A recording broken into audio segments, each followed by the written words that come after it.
Bom, então vamos agora Uau. para a roda de conversa desse aqui agora com a Charbel. Uhum. Bom, a Charbel é psicóloga clínica e especialista em psicologia médica e psicossomática.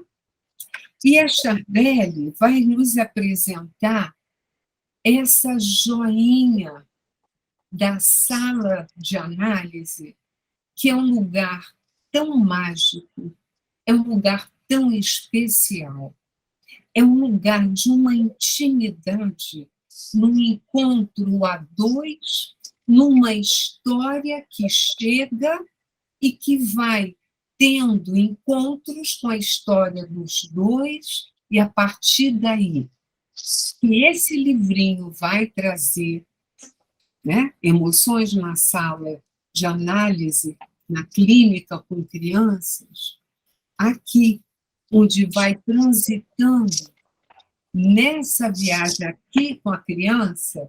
Quem tem o livro já deve ter lido, aquela, então, que foi Charbel. Aliás, para mim não é surpresa, a sua sensibilidade. Charbel, então, de um atendimento, de uma das histórias, faz 25 anos depois. Então, ela começa com a mochila, que o passado que pesa para cada um, né? Cada um de nós humanos, e que revisitado vai sendo revivido e reconstruído para integrar naquele encontro 25 anos depois. E uma vida com maior criatividade, com maior abertura, com maior liberdade de ser. E habitar uma criança mais sapeca e criativa. Obrigada, Charbel. Então, esse é o 5º livro. Eu vou só falar rapidinho. Esse foi na live anterior, Os Pingos nos Is. O título foi genial, viu? Pelas histórias aqui e o propósito que você teve, Charbel. Bem-vinda, querida. Muito obrigada, tá? Obrigada, Anice. Bom, obrigada. Acho que só tem mulheres aqui, né? Por coincidência, hein? Obrigada a todas vocês, então, pela presença. Obrigada, Nise, por estar me trazendo aqui pela segunda vez para eu poder falar do meu trabalho. Eu pensei que, ao invés de eu falar só de emoções analíticas na clínica com crianças, eu também trouxe 2 capítulos do Palavra Encantada 2, porque para que eu chegasse até o Emoções Analíticas, eu tive que fazer todo um percurso que começou não com o primeiro livro, Gêmeos, Onde Está a Semelhança, ou talvez até tenha começado, mas, na verdade, esse primeiro livro foi a minha monografia de graduação. Então, normalmente, eu nem conto como um primeiro livro. Às vezes as pessoas me perguntam, eu falo de 4, mas aí a pessoa fala, ué, não são 5? Eu falei, mais ou menos. Então, eu acho que nesse processo todo de escrita, eu tenho que falar dos outros 2 anteriores, porque hoje me ocorreu que para eu conseguir ter chegado às emoções analíticas, primeiro eu tive que dar voz à criança dentro de mim, que é o que esses 2 livros anteriores, Palavra Encantada e Palavra Encantada 2, trazem. Né? É a voz da criança falando sobre seus próprios sentimentos. E quando eu cheguei em emoções analíticas, que foi num momento bem posterior a esses 2, e num momento diferente da minha vida, porque eu voltei a fazer análise, tantas coisas, né, aconteceram, que na minha análise e com esse livro, eu pude conversar com a minha criança. Então, nos outros dois, eu falei dessa criança. E nesse Emoções Analíticas, eu conversei com a minha criança. O que fez muita diferença, porque essa conversa com essa criança começou no meu processo de análise, essa última análise, eu sei lá se é a última, né? Mas, enfim, é a que eu estou fazendo agora, depois de algumas que eu já fiz. E foi nela que eu pude conversar com essa criança, e essa criança apareceu, e ainda aparece, o tempo todo. E eu resolvi colocar no livro, não só nesse último, mas nos outros, porque essa é a forma que eu consigo escrever e sei escrever. Para mim é muito difícil escrever alguma coisa que acontece fora da minha experiência. Eu preciso sentir a experiência para escrever o que eu escrevo. Então, assim como os dois Palavras Encantadas, não que todos eles se tratem dessa criança que eu fui, mas ali tem muito do que eu senti e do que eu vivi e de objetos da minha infância estão nesses dois livros. E no terceiro, algumas pessoas se surpreendem, porque eu tenho podido pensar muito a respeito da criança no adulto.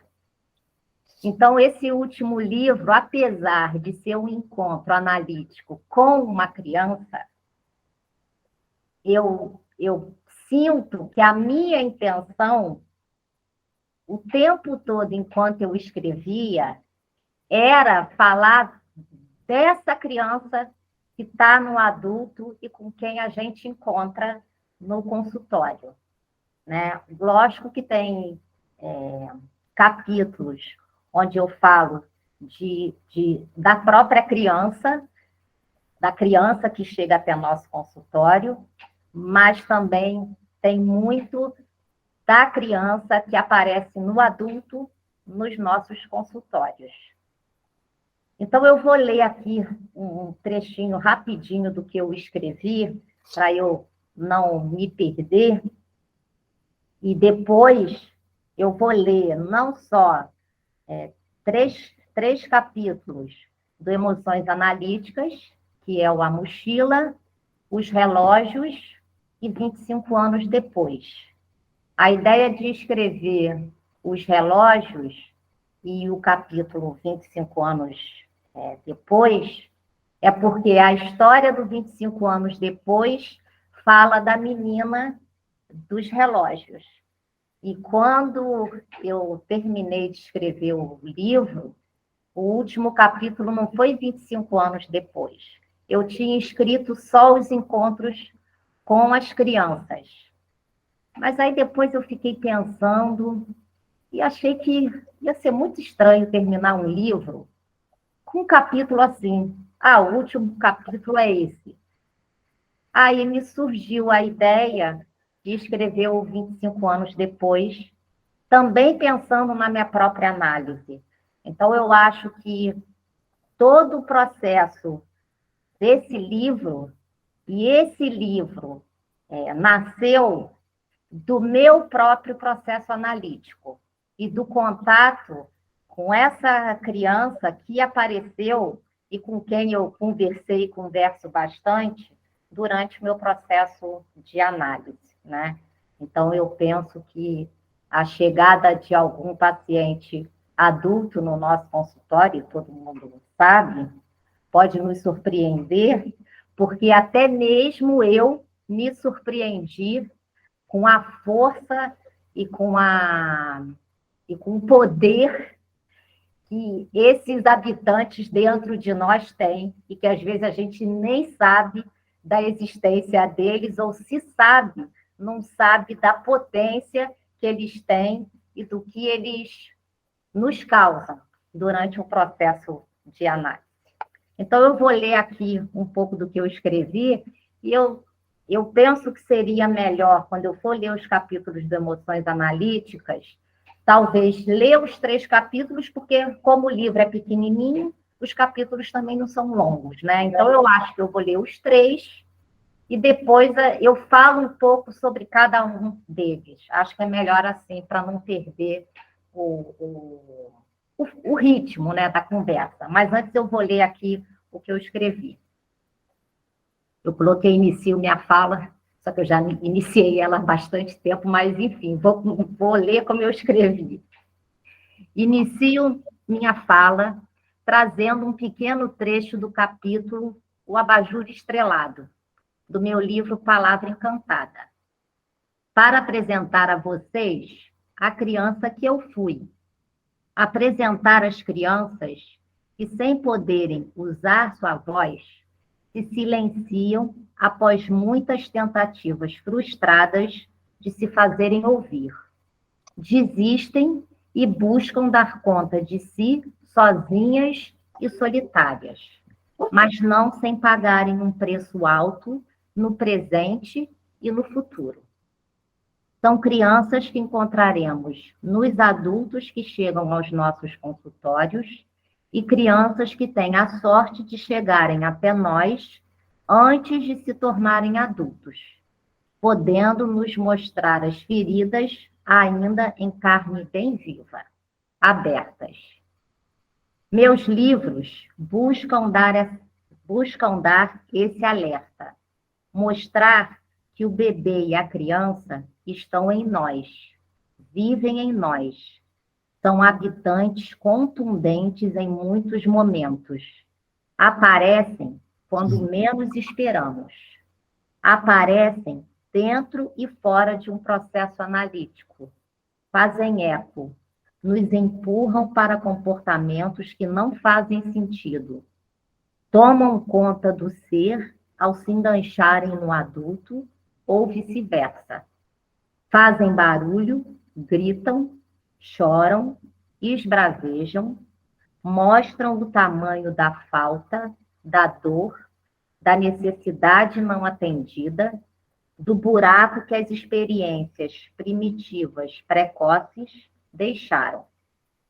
É assim que escrevo meus livros. É desse modo que a escrita sai. Sai da experiência vivida. Sai da experiência sentida. Sai das profundezas. Foi assim com Palavra Encantada, foi assim com Emoções Analíticas e com todos os outros. Bom, agora eu vou ler um trechinho desse capítulo, O Abajur Estrelado, e eu posso dizer que esse abajur estrelado era um abajur que tinha na minha casa, quando eu era criança, e que eu adorava, e logicamente eu e a minha irmã acabamos de estragá-lo, porque ele era maravilhoso, ele tinha umas estrelinhas que boiavam na água, e quando ele era ligado à tomada, as luzinhas ficavam piscando, subindo para cima e para baixo. E óbvio que eu e minha irmã, a gente sacudia o abajur para as luzinhas dançarem mais rápido, e a gente acabou de estragá-lo por conta disso, né? Mas ele foi um bom companheiro de uma ginástica noturna que eu tinha que fazer toda noite quando eu precisava ir no banheiro fazer xixi, e eu morria de medo de atravessar a sala para chegar no banheiro que ficava na outra extremidade da casa. Então, eu quis escrever esse capítulo Abajur Estrelado, não só para falar dos meus medos, que eram metabolizados, ou eu dava um jeito de expressá-los, né, durante meus pesadelos, e quando eu tinha que acordar e atravessar essa sala escura, onde eu só tinha o abajur por companhia, e aí eu penso nas crianças também que vivem esses medos ao longo do dia, seja por conflitos dos pais, ou normalmente por conflito dos pais, e porque se sentem sozinhas, não sabem o que fazer com aquilo que se passa, e aí de noite eles são transformados em barata, perereca, e tudo mais que eu imaginava que apareceria na sala até que eu chegasse no banheiro. Então, eu vou ler só um trechinho. Nada nem ninguém me fariam ficar naquela sala, que quando a noite caía, era o cômodo da casa que me metia mais medo. Por alguma razão muito misteriosa, era durante a madrugada que os meus terrores, dos quais eu me tornara refém, se personificavam principalmente ali. As reprimendas ferozes se tornaram figurinhas repetidas do meu álbum de vida. Mas sendo eu uma criança que achou melhor costurar a boca, as palavras que entravam não tinham por onde escoar. No entanto, quando a noite chegava, na urgência de fazer xixi, era obrigada a atravessar toda a sala e enfrentar meus piores inimigos de frente. Não fosse pelas luzinhas piscantes do abajur, chegar ao banheiro seria quase impossível. Ele me dava coragem e me fazia companhia para lidar com os meus medos. Bom, emoções analíticas chegou do contato intenso, doloroso e profundo, vividos na minha própria análise com a minha própria criança. E chegou também das experiências vividas com meus pacientes, adultos e crianças. O livro não foi pensado previamente. Nasceu de textos que escrevia após imersão em buracos nunca vistos. Nasceu da tentativa de entender o que se passava dentro, conhecer melhor essa criança, lidar com ela, acalmá-la, mostrar que estava segura quando demandava demais, exigindo atenção e mostrando abertamente suas necessidades de ser acolhida, atendida e entendida. Após escrever 13 textos ao longo de um mês, e já refeita dos impactos que cada imersão me causara, decidi que valeria a pena publicar essas experiências. Mostrar que elas só foram e são possíveis pela confiança na transferência. Mostrar que elas só são possíveis, como escrevo no meu texto de abertura, A Mochila, se nós, como analistas, podemos estar um dia em nossa própria análise neste mesmo lugar. Mostrar também que a criança, no melhor dos casos, está sempre em busca de, enquanto sente esperança, enquanto sente que pode nos revelar de forma sutil ou escancarada toda a sua fragilidade e também toda a sua potência para crescer e se desenvolver. Lerei 3 capítulos: A Mochila, Os Relógios e 25 anos depois. Bom, então agora eu vou começar a ler. Eu inauguro aqui a primeira página do meu livro com um textinho falando da confiança na transferência. Na confiança da transferência, um novo mundo pode se abrir para receber um novo ser a se fazer a dois. Outra coisa que eu achei bastante importante de escrever, como não se trata de nenhum caso clínico que eu atendi, mas que poderia ser, e talvez pudesse levar algumas pessoas a achar que eu estava publicando a vida íntima delas, eu coloquei: qualquer semelhança com pessoas reais neste livro é mera coincidência. As histórias aqui contadas foram inspiradas na minha experiência e nas vivências dentro da minha própria análise.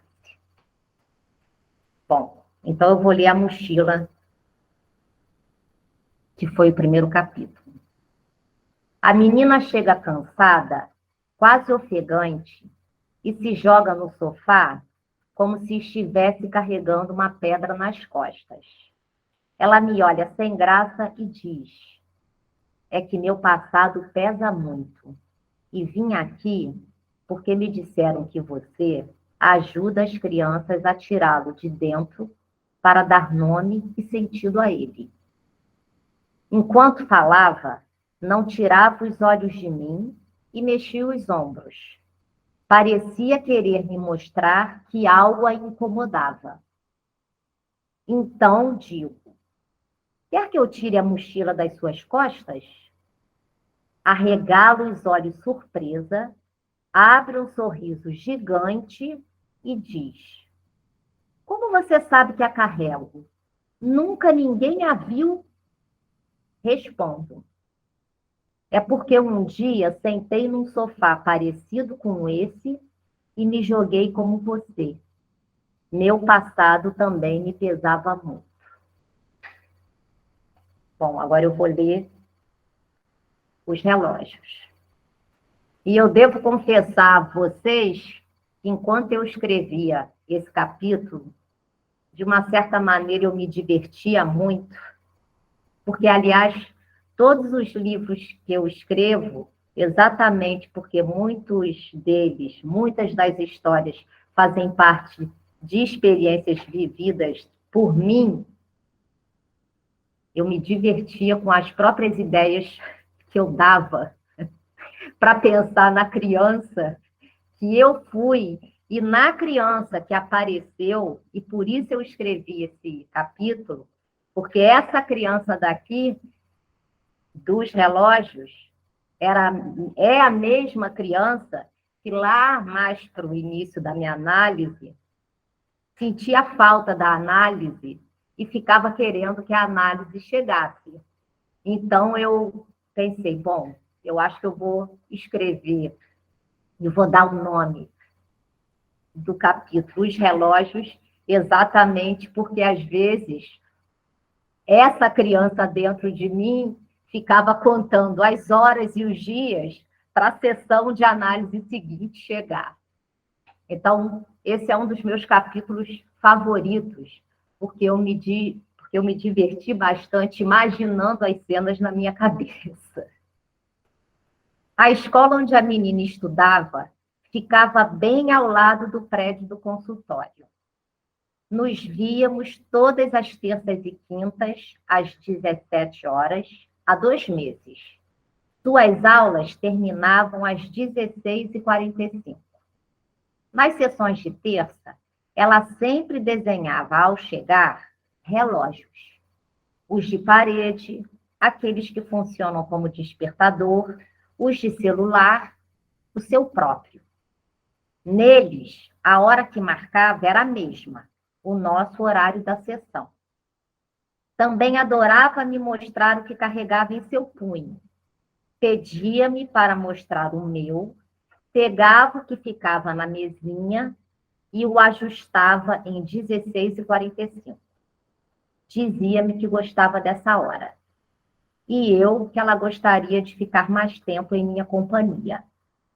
Nas quintas, os desenhos e os pedidos de terça se davam mais para o fim da sessão e vinham acompanhados de outro. O de: posso ficar só mais um pouquinho? E em seguida retirava o calendário da mochila para me mostrar que nos encontraríamos somente dali a 5 dias. Às vezes eu concordava com o pedido, às vezes não. E lhe falava sobre a sua necessidade de estar comigo e da importância que dava aos nossos encontros. Nas semanas seguintes, passei a receber, nas segundas, bilhetinhos por baixo da porta. Era sempre na hora do seu recreio. O sino tocava, eu o ouvia da minha sala. E 15 minutos depois, o papel colorido escorregava e enfeitava o chão, de amarelo ou azul, nossas cores favoritas. Nele, pequenas frases. Senti sua falta no fim de semana. Hoje ainda é segunda. Tentei cortar o sábado e o domingo para diminuir a saudade. Você pode aparecer na janela e me dar um tchau? Ela dava um jeito de mostrar sua existência e de se certificar de que não a esqueceria. Eu dizia tudo isso a ela quando nossa terça chegava, com o que concordava. Era também na terça que se adiantava 10 minutos. Enquanto terminava o atendimento anterior, ouvi a porta da sala de espera se abrindo e o barulho das pedrinhas que adornavam um pequeno jardim desértico cheio de pequenas flores secas. Ela os arrumava do seu jeito. Deixava sua marca ali e sua presença. Eu abria a porta, o cliente saía, ela inspecionava o relógio para verificar o horário em que a sessão começaria. E se me atrasasse alguns minutos, desenhava nos relógios o meu atraso. E assim nossos encontros aconteciam. Éramos 2, 3, 4, às vezes 5. Eu, ela, os relógios, os bilhetinhos, os calendários. Um dia, numa segunda, o bilhetinho não chegou. Fiquei surpresa e feliz. Pensei que boa parte de mim já estava com ela, dentro dela. Não somente um pedaço, mas a minha pessoa inteira. E que ela tinha certeza de que eu estaria à sua espera. A confiança crescia pouco a pouco. Na terça, até meu cliente falou: não ouço mais as pedrinhas. Despeço-me dele, abro a porta e não a vejo. Quando estou fechando-a, ela me chama, vem correndo, estende as mãos e me entrega uma flor florida e diz: temos que colorir as pedrinhas e substituir a desértica por esta. Neste dia, não houve mais desenho de relógio. Na quinta, deixou-me um beijo e nós duas desenhadas no papel que guardou no seu baú de brinquedos. Bom, agora eu já vou para o último. 25 anos depois. A campainha toca. Me demoro um minuto para atender, pois terminava uma ligação. Abro a porta e vejo-a indo na direção do elevador. Chamo seu nome. Ela me olha meio sem graça, mas sorridente. Retribuo o sorriso e digo: achei que fosse encontrar um bilhetinho amarelo ou azul debaixo da minha porta. Arregalo os olhos da mesma maneira como quando era criança, ao se surpreender com algo dito por mim e que para ela era como se eu houvesse descoberto um mistério. Ainda parada, diz que os bilhetinhos foram aposentados, mas que a preferência pelo azul e pelo amarelo não, e me entrega uma flor. Convido-a para entrar e percebo a emoção em seu rosto quando ouve a música que toca. Ela chega perto do aparelho de CD e me diz: parece que você continua gostando de Diana. Respondo que sim, e também emocionada, sigo para outra sala. Sento-me e acho graça no seu jeito curioso de olhar para os objetos ao redor, porque parece ser sua primeira vez ali. Pouca coisa havia mudado, e certamente era o que pensava. Tirando pela mudança na cor da minha poltrona, tudo continuava igual. A parede salmão, o quadro com a moça de guarda-chuva que corria para algum lugar, o relógio ao lado do divã e a janela por onde ela pedia que eu olhasse na hora do seu recreio para lhe dar tchau. Ela senta-se de frente para mim e, antes que pergunte o que há atrás aqui, tira uma foto da bolsa e me mostra. É uma menina por volta dos seus 7 anos de idade, morena, cabelos cacheados, olhos vivazes como os dela. Segurava uma caixinha amarela com um lindo laço de fita azul. Então me diz: quis procurar você há mais tempo, mas só agora foi possível. Depois que me casei, mudamos de país e voltamos esse ano para ficarmos de vez. Chegamos a 3 meses. Então, um dia, passeando no shopping, entrei numa livraria e vi seu livro na estante. Fui atravessada por um sentimento de gratidão e me emocionei. Meu marido e minha filha Sol estavam comigo e me perguntaram se me sentia bem. Disse que sim, e lhes contei a história de como conheci você e por que fui levada até você. Enquanto me contava sobre nós, lembrei-me dela pequena, curiosa, falante, esperta e carente. Foram alguns meses recebendo seus bilhetinhos de saudade, de tristeza, de medo, de pedidos inusitados, todos jogados por debaixo da porta, nos dias que antecediam suas consultas. A lembrança mais viva dentro de mim, e que permaneceu por muitos anos depois que nos despedimos, era de ter que ajustar o relógio que ela sempre colocava para as 16h45. Nesse momento, olha para mim e pergunta: você se lembra dos relógios que eu gostava de desenhar? Como poderia me esquecer? Você sentia tanta necessidade de estar aqui comigo que não só desenhava relógios, mas atrasava o meu em 15 minutos para poder ficar só mais um pouquinho. Falamos no uníssono. Fico muito contente de vê-la novamente. Obrigada por ter me encontrado e ter me trazido o seu sol. Ela me diz: vim aqui para isso. Depois que eles ouviram minha história com você, disseram que tinha que procurá-la. Sol foi a que mais insistiu e fez aquela caixa de presente amarela que segura na foto. Ela adorou o sonho que lhe contei sobre nós duas de mãos dadas indo em direção ao sofá para abri-la. Dentro da caixa tinha uma carta que escrevi para você e ela guardou. Trouxe-a para te ler. Retira da bolsa um envelope azul e antes de pegar digo: aposto que é amarelo. Sorri e começa a ler. Poema suave. Talvez eu não me lembre do que vi quando abri os olhos pela primeira vez. Talvez não me lembre de quais foram as primeiras palavras que ouvi.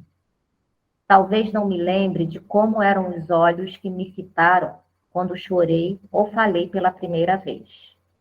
Talvez eu me encolhesse, chegasse para o canto, cedia espaço, ia aprendendo a ficar atenta, me preparar para o mundo lá fora.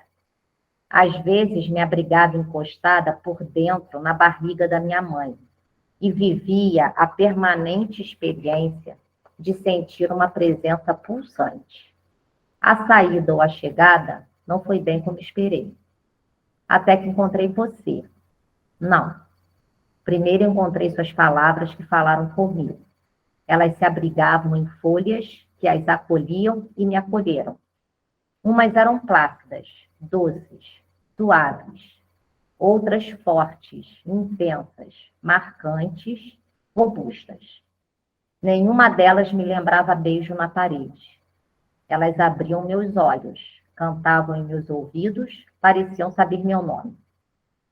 A mãe que não me fez bem não me via, não me sabia, não me cuidava, não sintonizava com a melodia que nasceu comigo, mas me levou até você. Não te vi, bem te vi, e olhei, e ouvi, e senti, e guardei. Atentei para cada detalhe da pessoa que você me trazia. Guardei cada palavra, cada cor, seus gestos, e fui crescendo por dentro. E foi crescendo meu dicionário de afeto.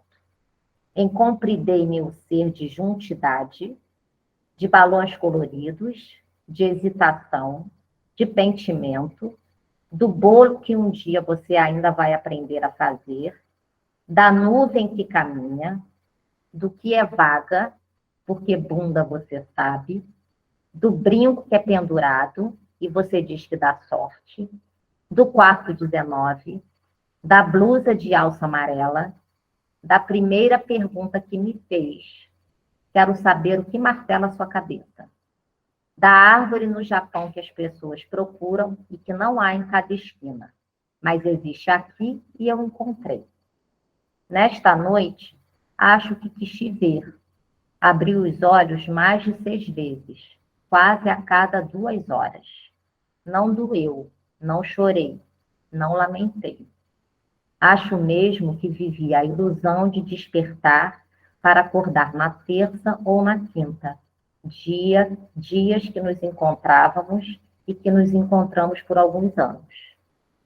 Ao terminar, levantei-me, fui até ela, agradeci também por ter me ensinado muitas coisas, peguei o relógio de cima da mesinha e coloquei em suas mãos.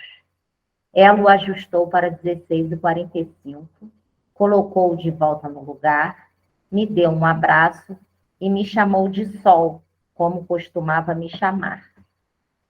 Antes que saísse, pegou a fotografia e deixou ao lado do relógio. Despedimos-nos com alegria e com a certeza de que, na confiança da transferência, um novo mundo pode se abrir para receber um novo ser a se fazer a luz. Então, esse foi o último texto do livro e que eu pensei muito no próprio trajeto que eu fiz ao longo das minhas análises, e muito do que foi escrito nesse último capítulo tem muito da experiência que não só eu vivi com alguns pacientes meus, mas também que eu vivi na minha própria análise, né? Então, eu acho que quando eu escolhi escrever o capítulo Os Relógios e depois usar esse capítulo como pano de fundo e como protagonista para os 25 anos depois, eu pensei muito na criança que eu fui e que nas minhas análises anteriores eu não cheguei a ter muito acesso a ela da forma como eu tive agora. Então, esse encontro dessas duas pessoas adultas fala também muito, e eu quero frisar bastante, porque isso tem sido uma coisa que eu venho pensando muito, daquilo que a gente encontra nos livros de psicanálise e que, tendo vivido e ainda vivendo essas experiências de tão profundamente dentro de mim, quando eu leio alguns livros psicanalíticos que falam da experiência de regressão do paciente, no momento em que eu estou lendo, eu penso, não é fácil assim. Parece que é fácil, como está escrito aqui, mas não é. Então, eu venho pensando bastante sobre isso, porque eu acho que é preciso que a gente possa, né, e essa foi uma das minhas motivações também, falar dessa criança no adulto e falar de como essa criança aparece na sessão de análise e que aquilo que está escrito nos livros não se compara àquilo que se é vivido, tendo que dar conta de mais de um habitante de nós e de nós mesmas adultas, tendo que lidar com a vida do cotidiano, né? Às vezes é sentir como um embaraço muito grande, uma confusão, né? E que a gente tem que dar conta de lidar com essa criança pequena. Então, foi por isso que eu pensei nesse livro. E ontem, quando eu estava pensando na minha fala de hoje, eu pensei no capítulo da mochila e pensei nesse último, porque na mochila eu falo da importância de nós, como analistas, termos estado nesse lugar do paciente para a gente poder entender e ter empatia pela dor, por aquilo que ele está mostrando para nós. O capítulo Os Relógios, eu pensei muito no que a gente começou a viver em relação à tecnologia e dos pacientes que hoje, esses que ainda continuam online, usam da ferramenta do WhatsApp para se comunicar muitas vezes ao dia, né? Então, o que eu pensei quando eu pensei no relógio? Nos pacientes que têm uma demanda muito grande e que, quando não tinha o atendimento online, ou eles telefonavam e deixavam um recado na secretária eletrônica, ou eles aguardavam até que a sessão chegasse, né, para ser atendido, e E quando, no nosso atendimento atual online, eu pensei nessa situação, eu falei, bom, então eu vou usar os relógios e vou usar o WhatsApp para mostrar a necessidade de muitos clientes de nos procurarem em horários fora da sessão, nos finais de semana, para mostrarem a sua presença, né? E não precisa necessariamente ser uma criança, porque algumas crianças um pouco mais velhas, né, que já dá para atender online, ainda fazem isso. Mas eu também pensei bastante em mim, em como eu pude usar dessa ferramenta do WhatsApp para poder me comunicar com a minha analista nesses momentos de imersão para esse buraco, né? E que pode acontecer com qualquer um de nós, com qualquer paciente que apareça, não necessariamente um paciente que chegue a regredir, mas que precisa ser atendido em alguma necessidade e não consegue suportar a espera de um final de semana ou dos intervalos entre as sessões. Esse último capítulo é isso, né? A possibilidade também que a gente tem, que a gente não tem, eu acho, de poder saber, às vezes, como muitos dos nossos pacientes que a gente atendeu no passado estão depois que se despedem de uma análise, né? Como será que estão as crianças que a gente atendeu um dia e que cresceram? Às vezes a gente tem a sorte delas nos procurarem de novo, mas nem sempre isso acontece, nem com criança e nem com adulto, né? A gente fica esse lapso que a gente não sabe se o nosso trabalho, como o nosso trabalho ajudou essa pessoa, em qual extensão e qual tempo, né? Então, é isso. Acho que eu vou deixar agora para vocês conversarem, pensarem sobre o que vocês ouviram dos textos, né? O que cada coisa de vocês fez vocês associarem ou sentirem. É isso. Obrigada. Em nome assim do Senap, cada um, né, vai poder falar no seu tempo, se quiser, mas a imagem que me veio de escutar, e olhando as janelinhas aqui, aquele poema da Cora Coralina, Coxa de Retalhos, e que fica um patchwork muito lindo, mas cada retalho, numa janelinha dessa, na sua própria escuta do que você nos trouxe. Selmi. Então, Charbel, eu me encanto pela psicanálise e pelos psicanalistas que, como você, mostra o lado corajoso e humano de mostrar casos que não deu certo, mas você reconhece porque não deu certo, e não deu certo assim, né? Assim, faltou alguma coisa do analista para que aquela análise pudesse realmente prosseguir, né? Como você colocou. E semana passada, eu estou fazendo formação criança e adolescente na sociedade, né?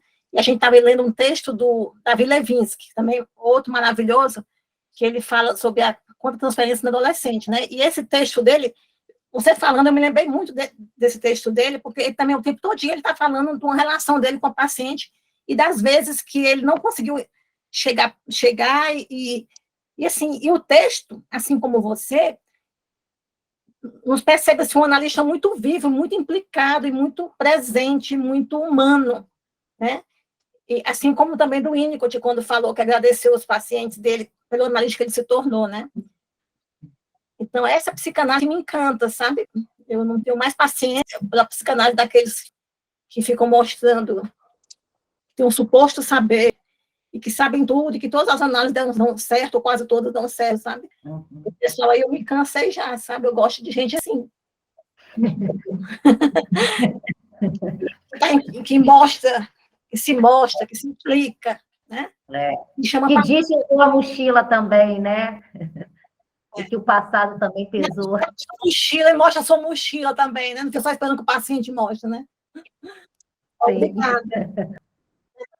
Porque tanto o Winnicott como referência é anterior ao Winnicott, mas é muito parecido a forma como eles trabalharam, eles sempre nos chamaram para nossa análise pessoal. Primeiro o nosso processo, para depois a gente olhar para o outro, né? E que eu acho que, para mim, me encanta essa questão de implicar a gente nisso daí, né? Assim, a gente só vai conseguir levar o paciente até onde a gente conseguiu ir. É como um pai que leva o criança para passear. Se ele não foi muito longe, ele não leva o menino muito longe para passear, ele só vai até onde ele conseguiu. E mais supostamente mais seguro, mais tranquilo para ele, né? Então, eu acho que esses autores, esses psicanalistas, me encantam nisso, sabe? Assim, porque humaniza, porque tá o tempo todo me chamando para eu olhar para mim mesma, sabe? Para eu estar ali com o paciente realmente não preocupado com as teorias, né? Mas estar com, né? Na transferência. É isso que me faz estar aqui. Eu lembro muito de quando eu vivi um processo, não como essa paciente que me chegou dessa maneira, mas pude estar em profundezas bastante grandes. E logo eu me lembrei dela e eu pensava, puxa vida, por que ela não chegou 4 anos depois? Porque aí eu poderia ter ajudado ela. Quem sabe se ela me procurar de novo. É tão profundo, né? Tudo, e são tantas coisas, e eu acho que assim, não só o analista, mas também o paciente tem que estar num determinado momento, né, para absorver aquilo. E nem sempre ele absorve naquele momento, né? Isso acontece com a gente, né? Quando passa assim, alguns anos, você fala, nossa, cai a ficha, olha, né, a analista falou lá atrás, achei que não tinha nada a ver, mas agora que olha aqui, né, que faz sentido. Porque evolui, né? Que bom, você como analista, né? A sua experiência, né? É o aprender aí com a experiência, e o paciente também, né? E é bonito demais mesmo, né? Eu concordo com a Selmi, com a maneira honesta, né, do seu trabalho, né? Como você é honesta com você mesma, né? E isso nos encanta mesmo, isso nos permite também, né, a pensar que, gente, né, ser analista é ser uma pessoa, né, que tem ali a disponibilidade e a capacidade, né, de estar com o outro atento, né, com uma escuta sensível, né, e ali acontece, é uma conversa, né, de duas pessoas que se encontraram, se procuraram, né, um procurou o outro, enfim, e aí a coisa vai se dando, né, vai se dando, né. Essa coisa, né, de antes, do suposto saber, eu também acho que foi uma evolução, né, mas não é uma conversa rotineira qualquer, né, claro. Senão a gente desprezaria também todos esses anos longos, né, de formação, né, ou formação que nunca termina, né.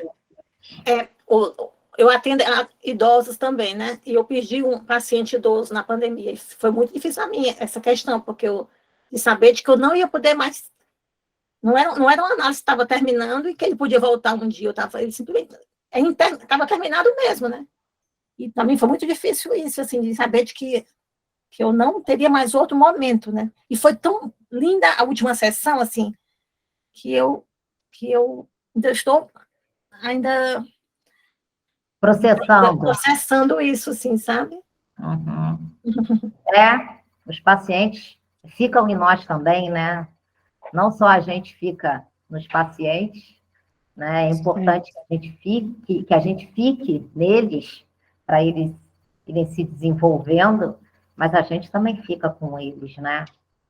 E deve ser difícil, bastante difícil. Assim como quando um paciente, de repente, desiste do tratamento, vai embora, não diz tchau, simplesmente não aparece mais. Não é a mesma experiência.